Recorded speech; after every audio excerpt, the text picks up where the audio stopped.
Tim, we took your blood. Come on in, doctor. What you got for me? Tim Campbell, your chronological age is 48. Your Real. biological age on the inside is... That is nuts. This is What's My Age Again, the podcast where we test the story your body's telling against the life you've actually lived.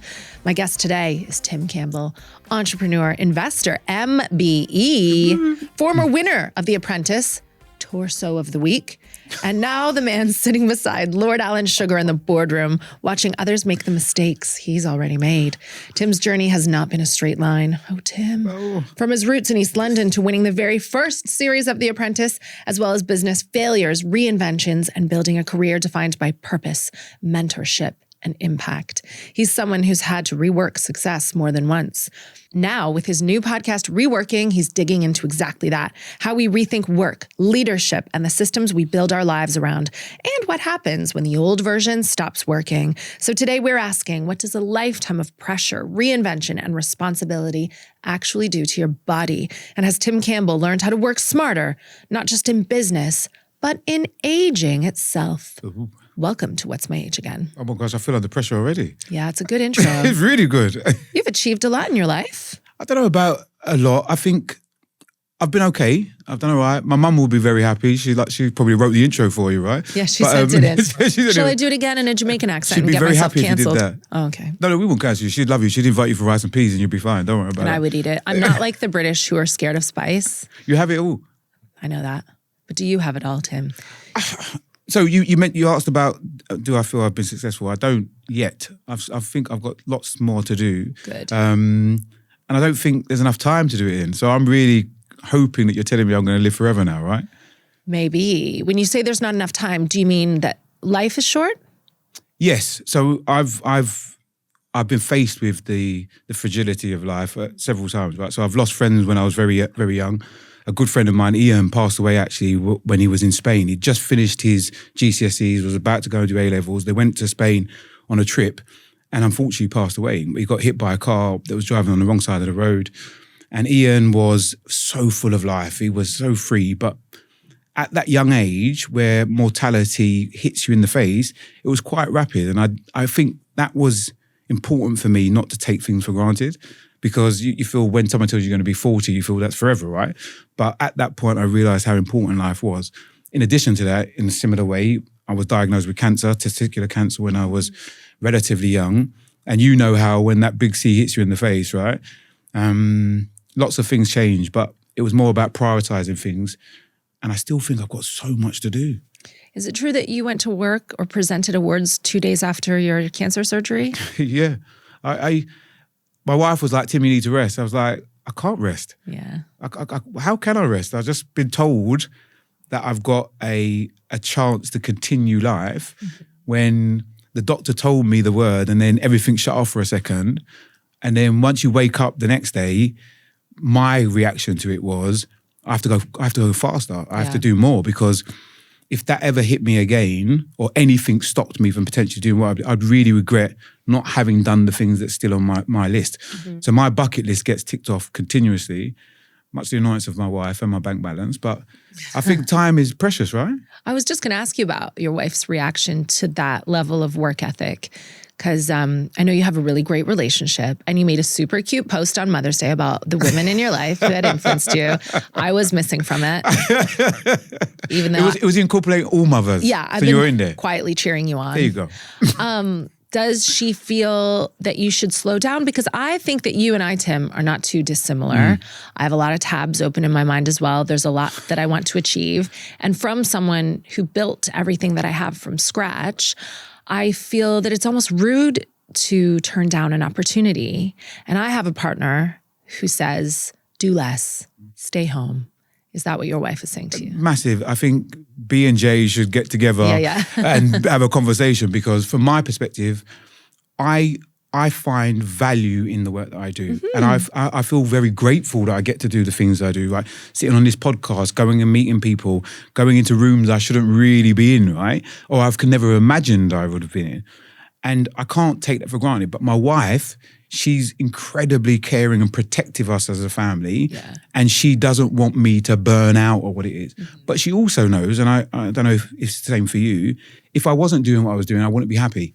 Yeah. So is that what you find as well? Yeah. And that's hard to balance because I know she really cares, but I have to kind of go against her instinct to protect, to go out and do the things that I'm fortunate to do because I like the life that we live. I like the things that we get to do. I feel a responsibility to make sure that my children have more than I did. And that really drives me on. But at the same time, I've always got in the side of my head, I don't want to upset Jasmine either because she is protective, but I have to ignore her. Jasmine is a hot name. Why? I feel like a man will just do anything a Jasmine says. It started with Aladdin, and that's just it's just a bulletproof name. Like she's gonna love you. I keep telling her it's a bit of a shrub, but I get a slap in the ear for doing that, and she doesn't like it. She sounds great. So what age are you now? Now I am 49. Well, I'm about to be 49. So this is my 49th year. What's your birthday? 27th of June. Mine's the 30th. I know. 2 Cancers. we are bonded. Do you believe in astrology? Do you think you're a Cancer? I think, go on. I'm sure Jasmine has been through all of this with you. Your love language, your astrology. What's her star sign? So she is a Scorpio and she's the 24th of October. Nice.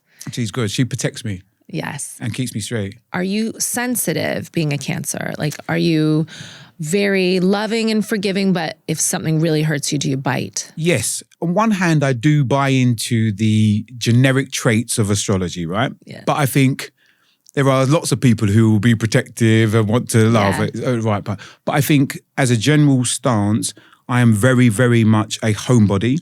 I want to make sure everyone in my circle is protected. And I am quite emotionally sensitive, which goes against the fact that if you cross me, it's not going to end well because I'm very, very protective. And I bet that Lord shocks Sugar people. loved hearing that. That's good boardroom talk. But it's something I actually learned from him. So when in the show, what people see is this very hard external image of a man who can bang a table and point a finger. And he has all of those traits, but he is incredibly generous, really kind, very, very protective of his circle. He's definitely not Cancer, but the reality is that he shows those traits of what I feel a good father figure should be. And for me, growing up without a father figure, he was one of the earlier ones who I saw, oh, that's how you do this. That's what I want to replicate. And that's the kind of person that I want to be. So yes, I do believe a little bit in the generic traits, but I don't wake up in the morning and live my life by what's in a newspaper telling me what to do today, right? I'm interested sometimes, like when I hear that you're a Cancer and I'm a Cancer. I don't know how much I believe in it. I'm probably on the same page as you, but I just like to see if there's anything. I think people just want to find connection. Yeah. You want to find something that says, are you part of my tribe or not? And I think in this age of echo chambers and noise and lots of stupid, shouty arguments, actually we're desperate to find things that we connect on, right? Because life is short for many people. We've seen it over the last couple of years. COVID was a horrible time for lots of people. And post that, I think people are desperate to find more things to connect with rather than not. But that's why I think I'm so focused on getting people to think about how can they rework what they're doing rather than just chasing dreams. Plan something where you can have what a really beautiful woman said to me once, Karen Blackett. She said, don't look for a work-life balance. Find something you can find on a work-life blend where you're doing something you love and you're actually getting paid for it. And you're the manifestation of that. You built your career from nothing and now you're doing all the things that are quite cool. Everyone wants to do with you, right? But try to talk to HMRC about work-life blend. Sod them. I'm not allowed to write anything off. It depends how good your accountants are. They're too honest, thanks to Jimmy Carr now. I was about to say, Jimmy might have some tips for us. He ruined it for everyone. Can we talk about your new podcast, reWORKIng? It's so exciting that you're approaching business and success from a new angle. Yep. Because I think we've heard a lot about the like, wake up at 5, grind, eat 3 placentas, grind. You've got to sprinkle the right kind of flavor on it. I think the reality is that work is changing rapidly, as is the world, right? And as we hear lots about technology, we hear about the changing nature of hybrid working and that impacting on our households. I think it's the time to have a conversation where we redefine what our vision of work should be, rather than just following on the train tracks and saying, as my mum told me, work for 25 years, retire and then disappear. That's very different for lots of people. And I think and I hope you understand this, from a parent perspective, I'm really concerned about what I tell my children to do, because my son, who's now in the stage of A-levels, I'm like, what am I advising him to do? Because my mum told me, just go to university. That's the way that you climb the social mobility ladder and everything will be okay. But lots of kids who have taken that journey now feel that they've been lied to, because they get out the other side, there's no jobs, everyone's telling them they're shirkers and they're soft snowflakes, and they're like, hold on a second, this is what you told me to do. So I think we're at a really interesting stage where technology and the way that we want to live longer and healthier, and rightful conversations about wellness and health, they're all interacting now, where I think we need to stop, press pause, and hear from some wise heads about what can the new world of work look like. Because I think if we don't, one, you're going to let lots of people are going to be left behind, those who are not digitally savvy or don't understand how important wellness is. But also, we're missing a huge opportunity to reformat what work could look like. Because if we don't have to do lots of the menial tasks that we were all tasked with, imagine the creativity space that's left to redesign exactly what we want. So I'm really excited to talk to more people. Hopefully you'll come on. I will. Well, what am I going to tell people about? You and my best TikToks? No. See, you're very funny, but you're incredibly strategic. You're very, very strategic in terms of the way that you have redefined what you are, and not to be seen through lenses that other people want to put you in, right? Yeah. And I think lots of people, will get huge value from that, because I watch my wife. My wife is an amazing woman, right? Amazing woman. But I never understood until conversations with her how much mental tiredness goes in just preparing for going to work on a day-to-day basis. I don't have to think about what my hair looks like. I don't have to think about what kind of shoes that I've got on. And that is something that I want to be able to play a part in, redefining and rehelping. So, cool. Yeah, I don't think you should. You're very funny, but you're much more than that. I try. I might have fallen into this by accident. I don't know how strategic I am, especially now. Do you believe that? Yeah. You're not sitting on a sea just floating around. You've planned where you are, no? In a way. Well, I would say I am very resilient, and you're very resilient. Do you think resilience is something you're born with, or do you think it comes from obstacles in your life? Definitely obstacles. Yeah. Lots of people have bad stuff happen, right? And people will react differently to those bad circumstances. For some, it can make them very bitter.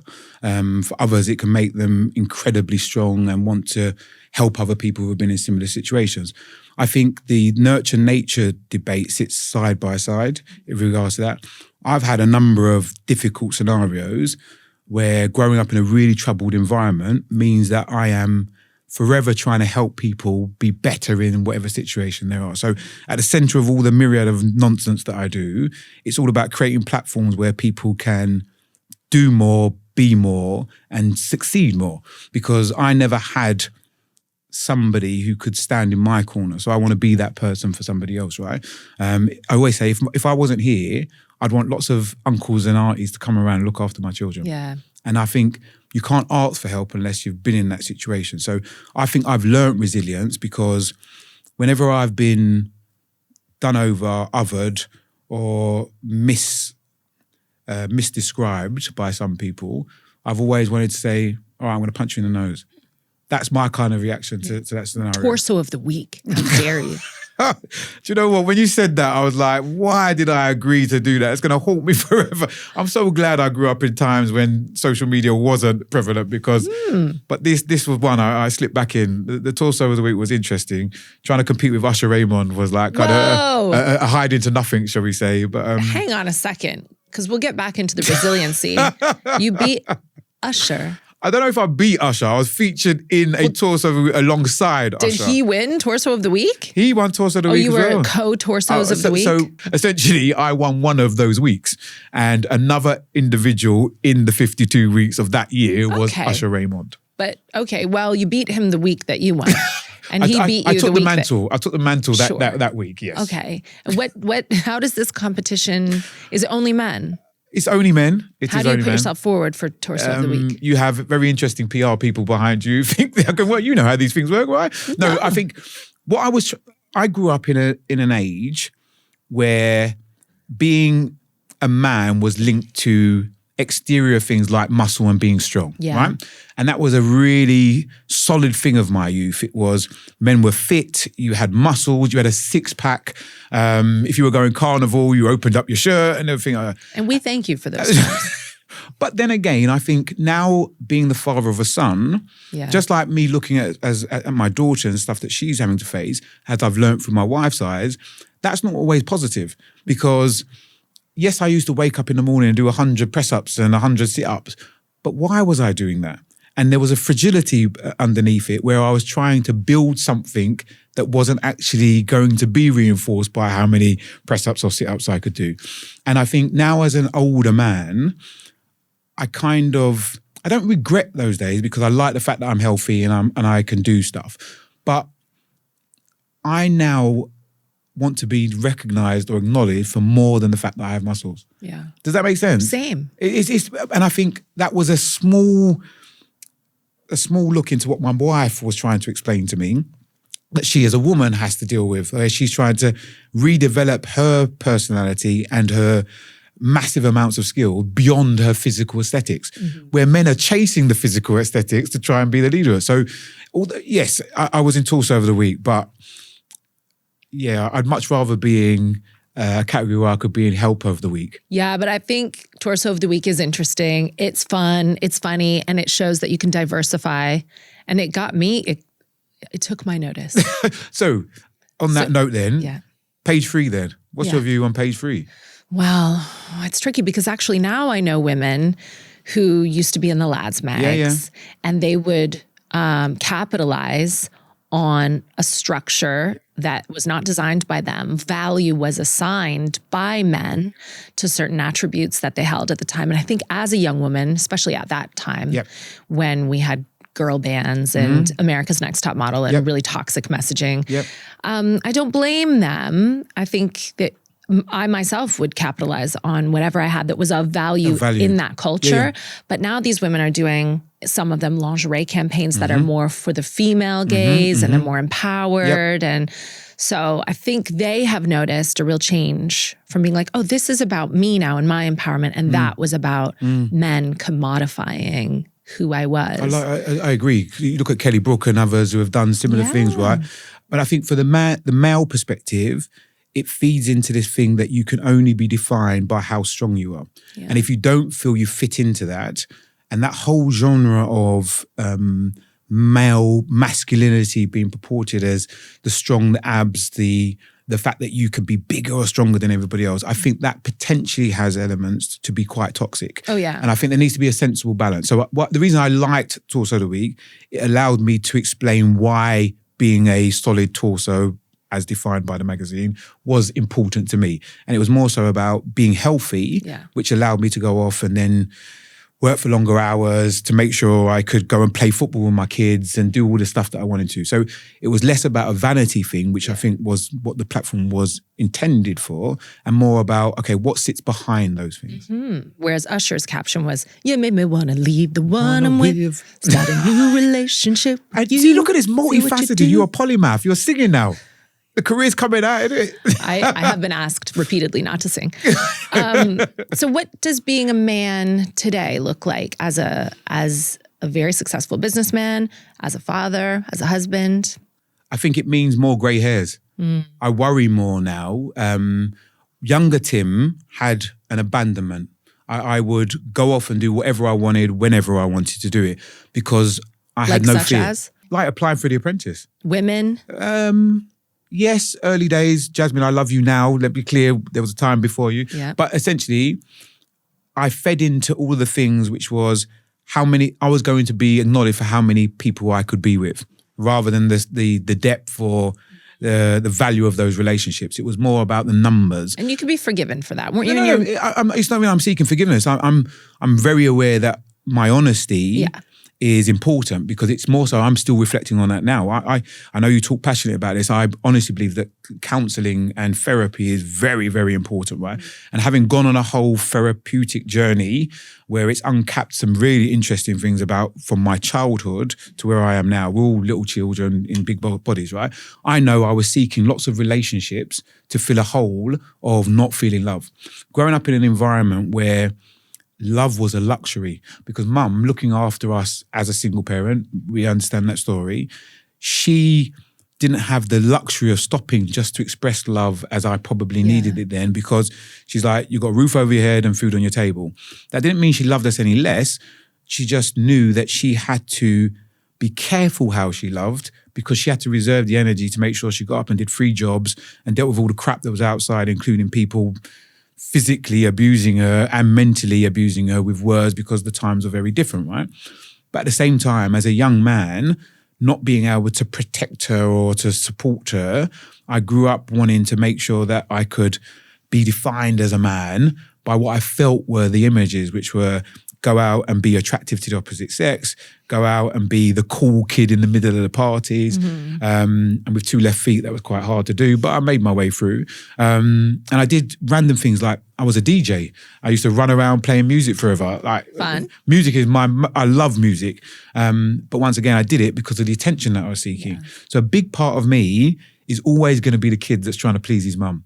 And get the acknowledgement that I've done a good job. And that fills a space for me. So whether that is in relationships or the people I was keeping or pretending to be a DJ, lots of these things were to fill the hole that I wanted to be accepted. Can we talk about your childhood? Because when did your dad leave? Gosh, so my dad left probably when I was about 2 or 3, so quite early. So I don't remember him ever being there as a young man. But I do remember my mum often taking us to a market in Hackney where he was, he sold music. So he was a DJ as well. So I subsequently, that's where I got my love of music. So I love him and have interesting thoughts about him in the same way, right? I don't love him because he gave me a receding hairline, but he gave me a love of music. There's certain things that you can't dictate. But my mum used to always take us to go and see him because she knew it was important for us to have a connection to him, but he chose that wasn't a part of his life. Now, as a father, I can't understand how that was part of his mentality. But I don't dislike him for that because I also know that my mental health was massively challenged when we had children. This image that they give you of children going to be the betterment of your life when you're sitting up in a bathroom at 2:00 in the morning with a kettle boiling because your child's got croup, that's no joke. Like lack of sleep is tough, right? So I don't excuse what he did, but I understand it's not for everybody. And the way that you react to parenthood, both on a male and a female perspective, can be very hard to deal with. That being said, I will always know when my children's birthdays are. I will always know what they're doing, even if me and Jasmine weren't together. So having that in my mind, I don't really understand how he couldn't want to make that connection. So that was an interesting thing growing up. Was it different for you having a son than it was when you had your daughter first? Oh, yeah, massively. For both me and my wife, I think, right? I think my wife wanted a son first because I think in some ways she wanted to create this ideal young man in the world based on her previous experience of men in life, right? So I definitely got that. For me, I wanted a son because that's what all dads want. There was no rationale behind it. It was just like, I want a boy first because we're going to do stuff together. But actually having a daughter first completely changed my way and view of the world. And I think the Lord knew what he was doing when he made that happen, right? But having them was very different. So I knew on an innate level I had to be a role model in some way for my daughter's first ever relationships. So that put a lens on me to make sure I was showing up in the right way with Jasmine, and also how I disciplined her as a child. So I made it clear I was never going to raise my hands to my children because, not judging my mum, but she didn't have the time to have deep and meaningful conversations about why this shouldn't go in the right place. She just had to do stuff quite quickly. But I knew I couldn't ever give my daughter an example of how a male could discipline her that she could potentially carry forward. But in the same way, I wanted that with my son, that I wanted him to know that his words could be used to change things as much as his fists.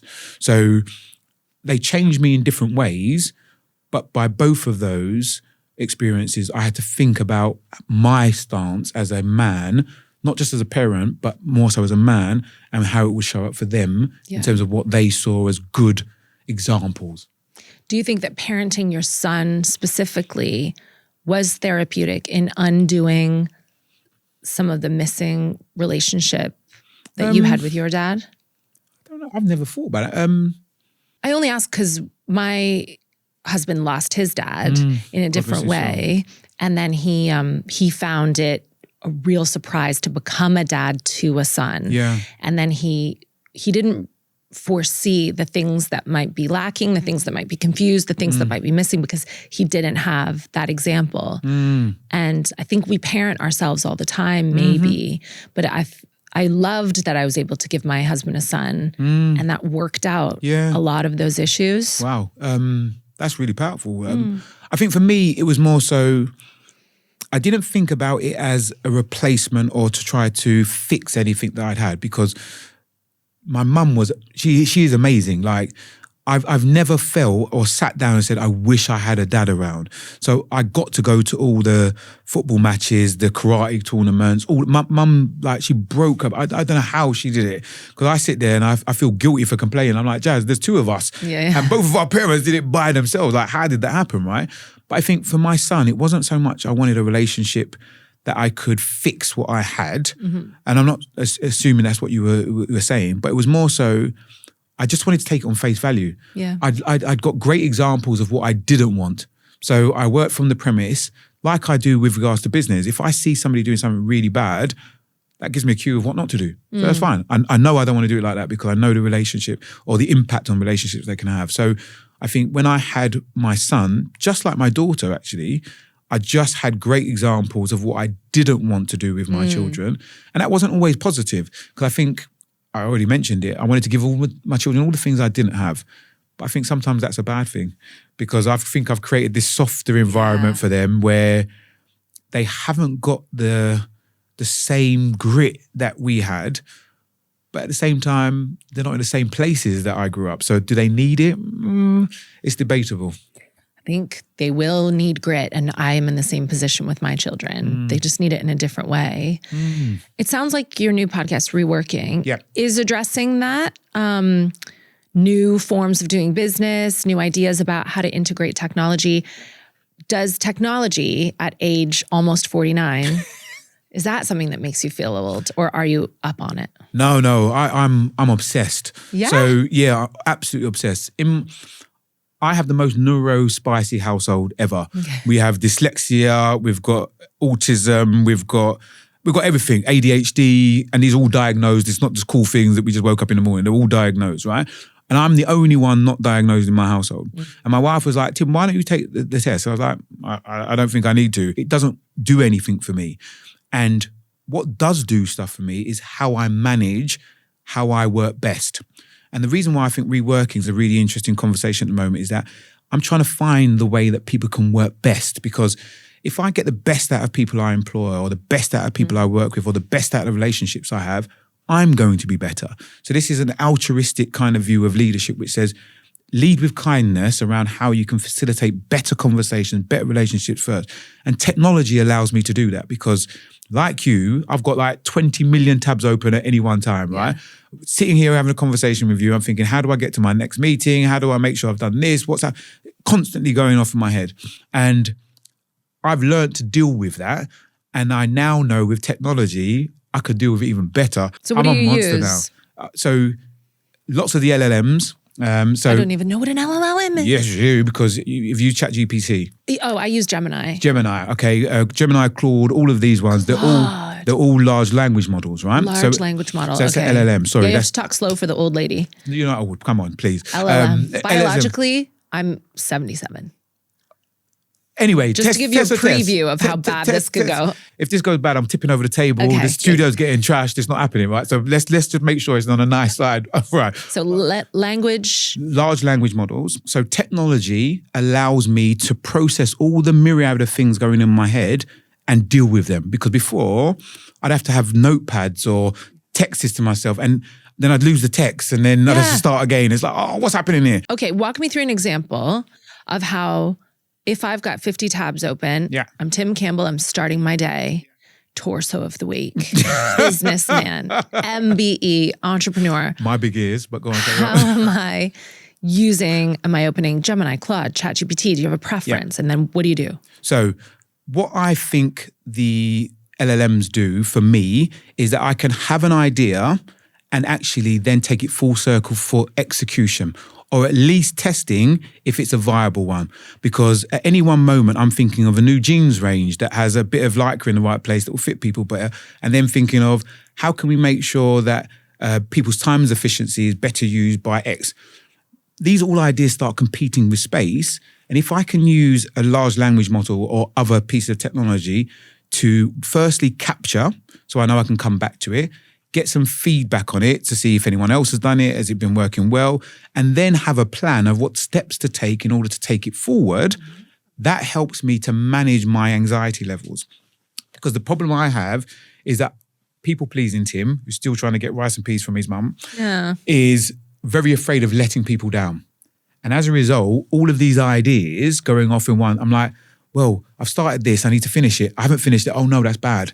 And that negative thing, like, oh gosh, here you go. And my wife's constantly saying, not another idea, Tim. So this allows me to process things and organize things in the right way. How many emails have you got in your inbox? Oh, like hundreds of thousands, yeah. So I've got, my PA hates me, because I don't want to throw anything away. Yeah. So I need to keep it just in case, right? That's part of my protection thing. My artificial intelligence chief of staff processes all of my emails, works out if it's important or not, puts it into a label, creates a list on a Friday that then I send to my PA, who then checks through every single one of the things on that list and says, Timmy, I can breathe because I know I'm not panicking about stuff. And once again, like I started the conversation, it gives me space to fill it with the things that I want to rather than the worry. So this is how they tell us to integrate AI into our lives. Correct. And then my daughter and some of her cohorts are like, well, you've wasted a gallon of water asking that. Like I get shamed in my house for using large language models, but they're here to stay. That's a fact. And utilizing them efficiently and effectively, I think escapes a lot of people. I use mine I don't really know how to use it. So you've got the magic recipe of how to unlock this technology to work better for business. What makes you want to share that and not just gatekeep it so that you can be the most successful one? It's not in my nature. I think I've grown up in a community, and I'm talking about a Caribbean community, that was forced to help each other. Because a simple thing, like getting access to property was really difficult for immigrants who came into this country. You with an Irish heritage will understand this. Me with a Caribbean shares a similar story. There were signs on doors which said no blacks, no Irish, and no dogs. I remember meeting an Irishman. He said, why do blacks have to always be first? Let us win for something, right? Because the blacks was always the top of the list. But the problem is that in those scenarios, you could either shrink and not do anything, or what you had to do was find a sense of community. Find other people who were on the same level as you that you could trust and work together with. We used to have this thing called a partner system, which was a trust circle where everyone would put resource into the middle of the pot every single month, and not twice over the week, but money of the month. You would get your dose this month. Next month would be Johnny, next month Kevin, next month me. And everyone was in a circle of trust, because we couldn't go to banks and get access to finance. So we couldn't buy property. And this was the only way we shared. And what that said to me and what that left with me is that we have to get communities working better together, but they have to have something that they can share which trusts and bonds them. And if we can do more of that, I think people will be better. Hence why I talk about technology, hence why I talk about reworking and other things. This wasn't happening in your lifetime in the UK? Yes. In the last 48 and a half years? 100%. There were people, so you got to remember, not too long ago, the government were trying to get rid of people who had no papers. So if you were an Irish dock worker or one who was putting tarmac on the streets, and you'd come over and done the work, but you didn't have any papers or anything to prove that you should be here, you were lost and you weren't claiming benefits. I worked with an amazing woman called Rosaline Blair, who with the Irish Centre over in Camden was helping individuals who weren't able to claim benefits for like 15, 20 years and actually reclaim lots of the stuff. And that was the same for lots of the Jamaican community who, as part of the Windrush scandal, the documents they didn't have any documents to prove they were here, and they were shipped out of this country after sacrificing off of the back of a call to come to this country, which they were told was also their country. And when they were in need, they were completely ushered out the door. And that was a complete strategic thing from a government, which I think is shameful and is still going on today. So I think what people often want you to believe is that this was old. There's none of that now. Everyone's integrated. It's all fine. You're just some horrible rhetoric to the past. But actually, this is current history. This is real stuff for people. So paint me a picture of what that climate was like for a young Jamaican boy growing up in East London. As a young Jamaican boy growing up in East London, you were very aware of where you fitted in. Mm-hmm. So the aspirations that were set for me at school, I believed were quite limited. Because once again, we also had a school system which looked on young black boys as special needs boys, where we have very different conversations about special education needs today than we did back in the 80s, right? Where young black boys, black children in general, were siphoned off out of the system as needing specialist care because they were mentally inept. When actually the conversations that we're having with children now about special education needs, neurodiversity and others could have actually saved lots of those children from going off and being lost into the system.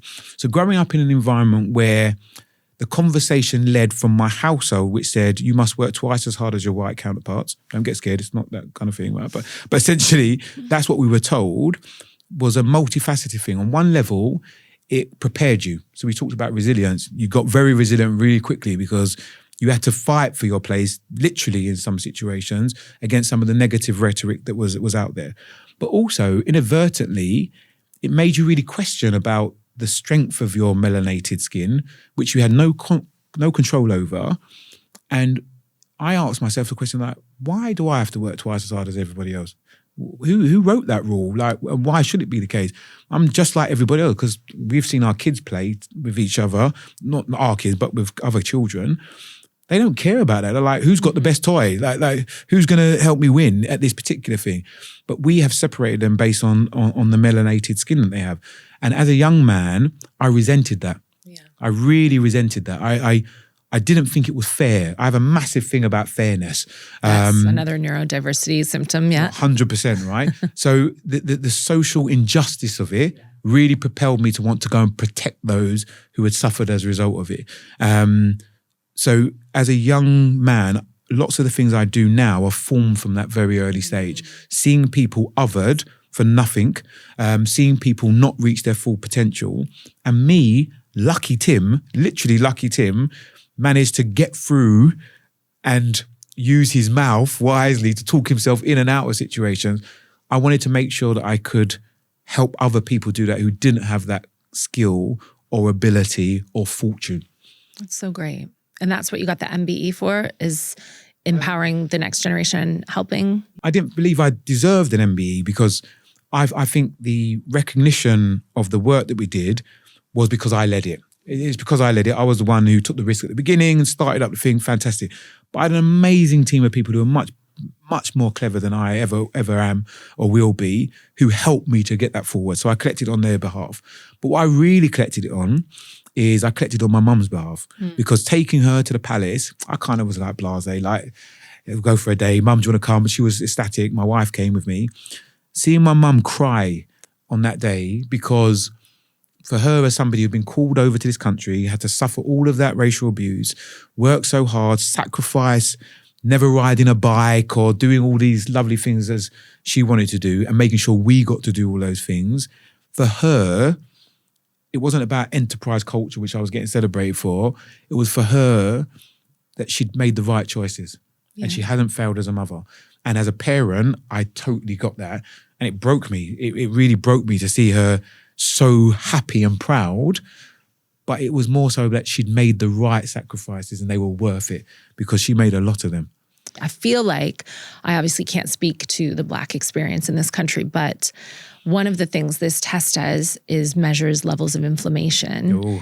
And I think that a constant stress of vigilance and assessment, every experience that you have, everywhere you go, metabolizing constant injustice can't be discounted in a test like this. Oh, no, 100%. I think one of the reasons why my wife worries so much is that I'm constantly fighting because I feel that's what you have to do sometimes. I'm not this passive guy.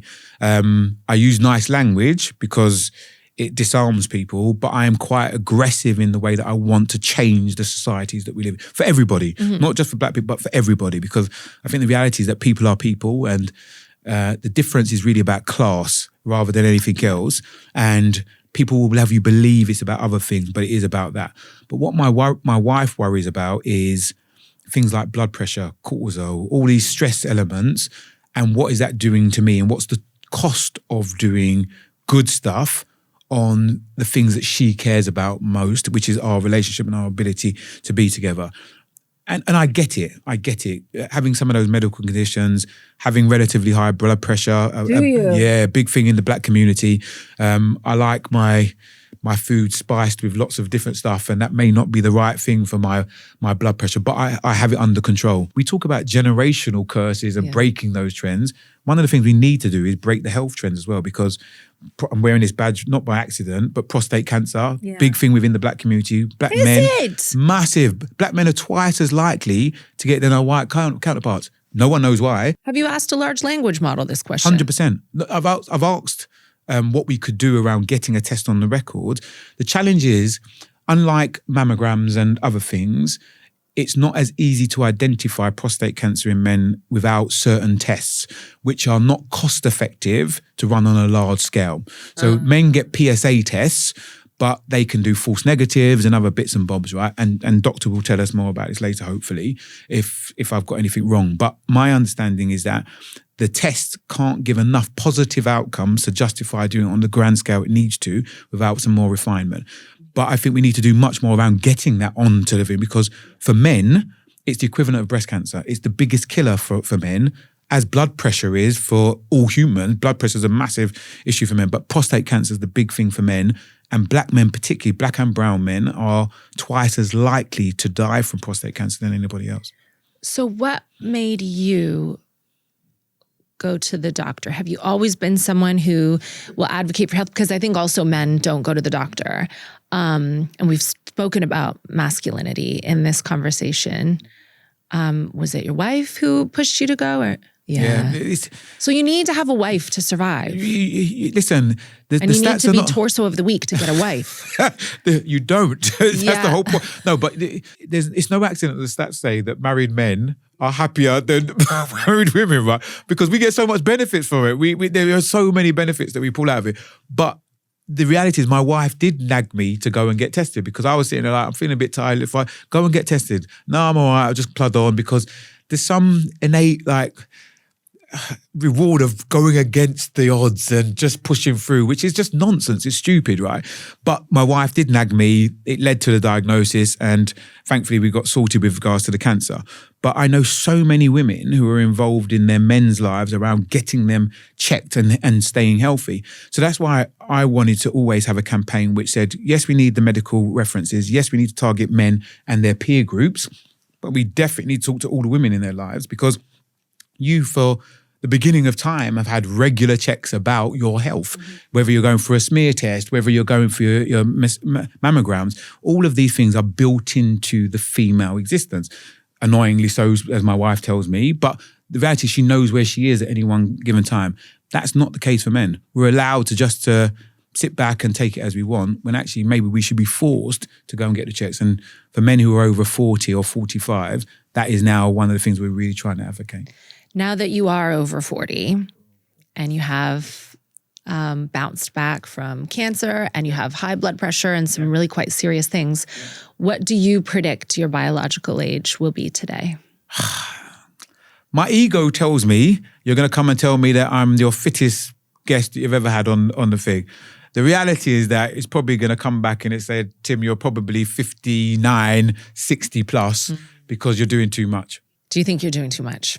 I know I'm doing too much, but I take that ability or opportunity to do much as a privilege. How much do you sleep at night? Very little, 4, maybe 5 hours. That's Obama's answer. And Margaret Thatcher's not good, even in a situation. Margaret Thatcher notoriously slept for 4 hours every single night. Ugh. She used to say when the clocks went forward or back, she wouldn't adjust her time. She'd just carry on going and do the same thing. What a psycho. Do you like Margaret Thatcher? I don't I don't like the legacy of some of the policies, but I respect a woman who led a country at a time when women's rights weren't really what they are today. Yeah, but you're like the opposite of Margaret Thatcher because she hated women and pulled the ladder up behind herself, and you were very generous. Oh, 100%. But I think whatever was necessary, sometimes women have had to do what is necessary to make it. And that may not always be the new way of doing it, but I think at the time there was no other option. You couldn't have had a soft and flowery hug a tree kumbaya leader at that time. Yeah.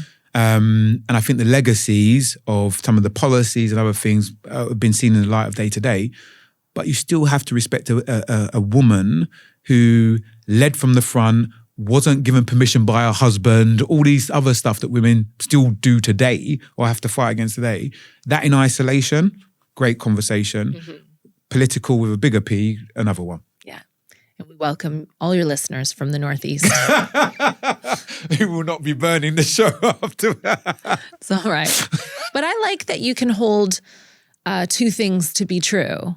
And that's a very dangerous thing. When I do that publicly, I get in all kinds of trouble. But do you know what this thing? I think there is a danger around this cancel culture, right? I think it's a real thing for many people.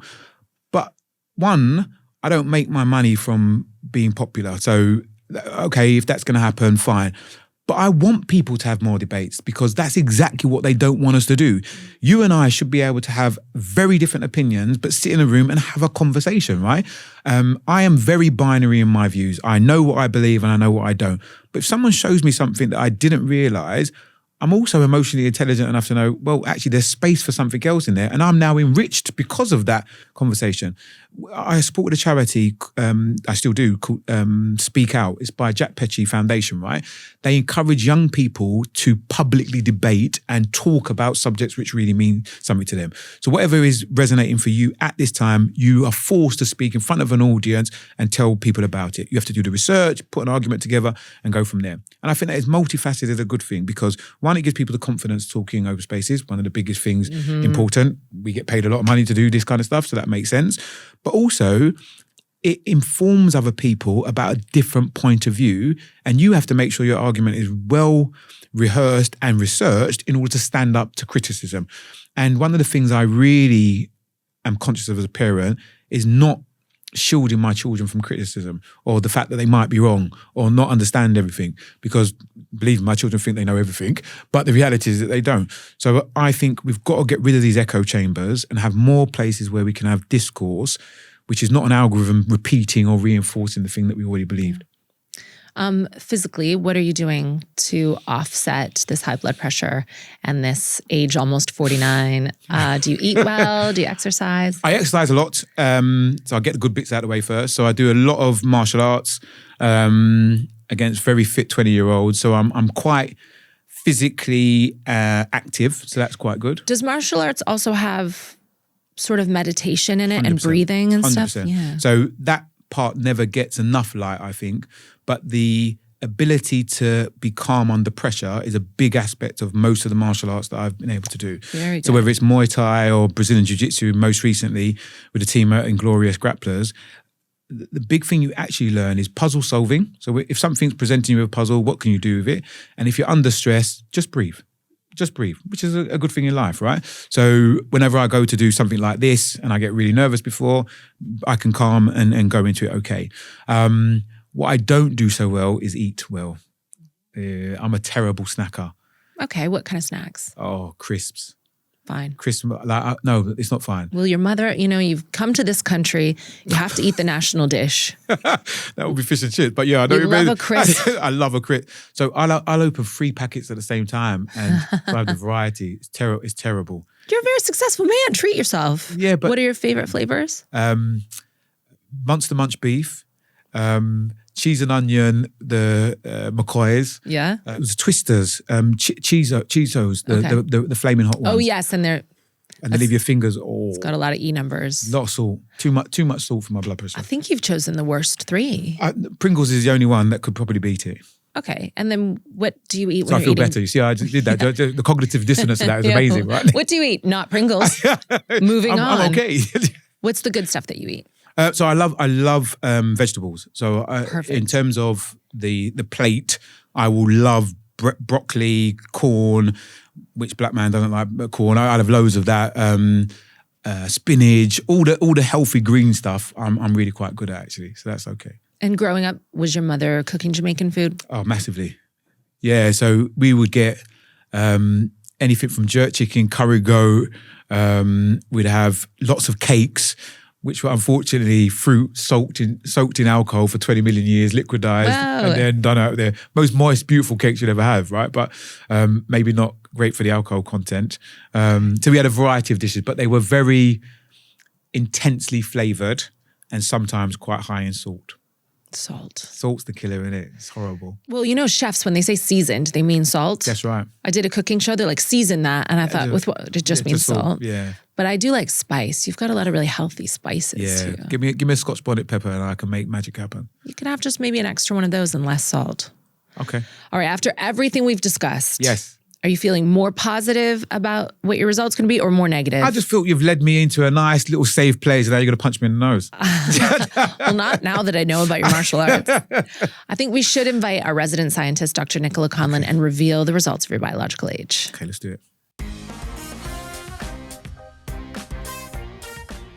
Tim, we took your blood. Yep. What made you give it to us, by the way? You know what? I thought about this when I sent it. I was like, who are these people? Yeah. What are they going to do with this thing, right? We have a very aversion to giving away blood in the black community. So I was like, what's actually going to happen with this stuff? But I think the results hopefully will be worth it. It's like a Jordan Peele movie. I could do anything I want. This is next. All right. So the people at Glycan Age have taken your blood and they have tested it. And now we are joined by Dr. Nicola Conlon. Come on in, doctor. What you got for me? Your age is under there. I'll tell you the story. Trying to take my blood took forever. To actually get the thing to dig me, my protective characteristic would not let me stab myself. Because you're a Cancer, you went full shell. But full shell, and it wasn't crap. penetrating that at all. I was just a wuss. I just didn't want to stab myself in the finger, right? So Nicola has dedicated her career to human longevity. She's got over 10 years researching cellular aging. She knows about this stuff. Tim Campbell, your chronological age is 48. Oh, so it's on the... No, your chronological age, Tim Campbell. I was getting excited. I thought that was me. I was like... Your real biological age on the inside is 23. No way! Of course, I love this whole process. It's fantastic. This is the way we should go. Everyone test your blood. Wow. I'm such a boy, innit? Because now I want to boast about the fact that I'm 23 rather than 48. Well, it is really something to boast about. Nicola, what do you think of these results? This is a great one. And honestly, like I've been sat in the back listening and really, I think this challenges all our assumptions because everything that you were saying would sound like this should be a lot higher. So like anyone that listens to this show will probably have heard me talk about something called the manager's profile that we talk about. And when we're measuring biological age, what we do is we look at patterns of glycans, which are like little sugar chains on your immune cells, but they have different patterns. And when we look at biological age, we see various patterns that come up time and time again. And one of them we call the manager's profile. And what we tend to see is this comes up in people who have exactly your lifestyle. So they are entrepreneurs, they are not sleeping very much, they have got 50 tabs open in their brain, and they are just constantly on the go.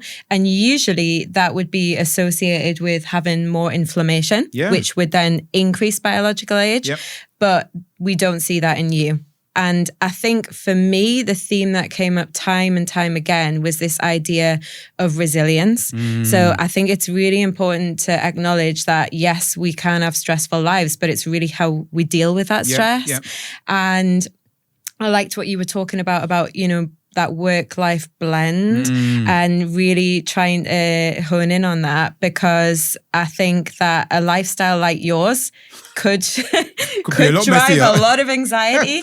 And unfortunately, you know, it sounds like a lot of the resilience you've brought up has been through stressful situations, which we know, again, the body can hold on to. But it seems that you have definitely have this way. And, you know, just hearing you talk about how in your head you process situations that are stressful and sort of try to understand things that may cause anxiety, but then take a step back, have a breath. The things that you were talking about dealing with that, you clearly deal with that very well. And even it was really interesting hearing you talk about how AI has helped you to process things that could cause anxiety and, you know, help you deal with that better. So I think whatever you're doing is definitely working. The thing I didn't mention, but it was implied, I'm happy. And it may not have come across enough. I'm actually happy. I'm so happy. I'm happy to be alive. I'm happy to be married. I'm happy to be a parent. I'm happy with my results. So 23. But I am genuinely happy. Yeah. And I think if I didn't have my wife and my house, I know you talk about this lots with your relationship, like that is my safe space. So all the other nonsense, I can come into my bubble and I'm okay and I'm all right. And you can forget stuff and switch off. Very interesting. Yeah. Very interesting. What do you think the key is to your happiness if you could counsel other people to... If I was humble enough to be able to be in a position to advise anybody, I had to get very comfortable with how crap I am at things, but be okay with that. So I spent most of my childhood comparing myself to other people who were able to sit attentively, who were able to do all this stuff, who were not me. Like lots of the white kids, I'd like, well, my mum told me you'd be better. I want to be like you. So I spent a lot of my childhood comparing myself to other people or other things. And it was around university time, I kind of stopped giving a monkeys about comparing myself. And like, I started to believe I was enough. And I think that's the bit that is at the basis. I don't have any baggage. Like I'm not carrying over stuff from dodgy relationships. I've processed now through counselling most of the stuff from my childhood with my parents and their separation and all that stuff. And as a result, it's left lots of space for me just to be really grateful for the things that I have. And I am happy. Yeah, I am happy. Can I ask what kind of therapy you did? So just like talking or talking therapy. And it had elements of cognitive other bits in there. But the main thing was a safe space to be vulnerable. And for me as a male, that was quite important. Once again, prompted by my lovely wife. But I was carrying a lot of things that I wasn't able to process because I didn't feel I could load them onto my wife because my responsibility as the man was to do all this other stuff, when actually she needed me to see me vulnerable so that we could all grow because then she may not worry so much about me running off and doing 100 miles an hour things all the different times.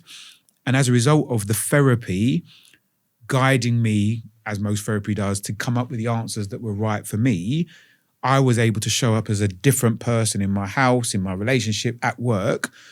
And I now can filter out things that just don't work for me. If it's not going to make me happy or money, I tend not to do them, right? So it's a quite easy metric. If I tune into reWORKING, wherever I get my podcasts, am I going to learn how to utilize AI to do the same? What you're going to learn is from people who are at the cutting edge of AI, how you can integrate it into your life. Because I think at the moment it's being sold as an attack on our way of living. Very much like the Luddites would have had conversations or the bridge makers or the steam engine manufacturers. And I think the difference between then and now, which is why people should listen to the podcast, is that it's happening so quick. There's not a lot of time to adjust. So therefore you need to listen to people who have real world experience of how they have adjusted so you can get the cheat codes of how to do it today. Because we haven't got a lot of time to relearn it. We kind of have to see what from authentic people is working and how we can adapt it. So I've got a question. Have you used AI to optimize your lifestyle in any way? Yes. So I have used AI to tell me about how I can manage my blood pressure. So it tells me the stuff with lots of caveats, obviously, because it's not a medical professional and it should be through a GP and having those conversations. But it has told me, based on lots of research you can get access to, what are some of the best things that people from my background, my heritage, my history can do to change their life. And it usually comes down to the food that you're eating, making sure that you're drinking enough water. And if you can follow the prescribed medication if it's necessary, but stick to it. Lots of people start it, get better and then drop off because they think they're invincible. It's sticking to the routine, changing the diet so you may not need as much medicine as possible, and just trying to live a better life. Can you get AI to block Monster Munch from your Ocado order? This is the problem. No, because depending how you get it to talk to you, it can be nice or very, very difficult and strict. Do you use a Jamaican mom AI? No, actually, that's a good idea. That actually would make me sit up and actually listen. That is actually a good idea. Tim, hear me now. Listen, come now. Oh, mine was wrong. No, it was very good. It was actually very good. We're both going to get cancelled for different reasons now. So I'm going to make my AI a Jamaican mom. No, but you've got Irish cork blood in you. You just have to do that and you'll start listening. Okay. What else do you think about this amazing result, Nicola? Wow. Yeah, like, so in the questionnaire, like just looking at some other things that you do, I think in the questionnaire, the research, it came up that maybe you'd skip breakfast. And I don't do breakfast at all. Right. Because, so what time do you sort of have your last meal? So my last meal, depending what I'm doing, because I snack a lot, it could be anywhere from 10 o'clock up until just before midnight, which is not good, I know. But I also, this is my challenge for you, I don't buy into this 3 meals a day thing. I think it's a manufactured construct where you should break fast when you're hungry or you need the next level of nutrition. We're not worried about like storing forever in a day because we can't find out what we're going to kill or not, right? So I tend to break my fast and I tend to get hungry around midday, 1 o'clock. I'll then have something wholesome like a couple of eggs, some avocado. Look at Posh Tim, moved out of East London now. But I'll have that kind of stuff. And that will keep me going till maybe 4, 5 o'clock. I'll have something before I go to the gym. So I train Brazilian Jiu-Jitsu in the evening. I'll have something that I know I need the fuel. So it's more so about the fuel rather than the food. And then afterwards, I'll have a big dinner about 9 o'clock. And then I'll have some snacks. Yeah. So actually, I think what you're describing there is that idea of you're eating when you're hungry and when your body is telling you to, which I completely agree with. You know, we're sold that we have to eat 3 times a day and we have to eat between meals and et cetera, et cetera. And I think probably what you're kind of doing without realizing it is a bit of intermittent fasting. And we do know that's incredibly good for managing your blood sugar levels, managing inflammation, especially more for men. Yes. So, you know, if you're having your last meal of the day, I know you said sometimes you snack, but say like 10 and then you're going all the way till 12, 1, that's a good period of time when it almost puts your body in a state of it's going into repair mode rather than build mode. And in terms of longevity and inflammation, we know that's really good. Also then breaking that fast with not the traditional breakfast cereal type carbs that we're always told. Things like eggs, avocado, you're giving it protein. Porridge. You know, all of these things are good fuels to be starting the day. And we know that helps with something called metabolic flexibility. So that means that your body can really handle its blood sugar a bit better and glucose, which is really important for inflammation.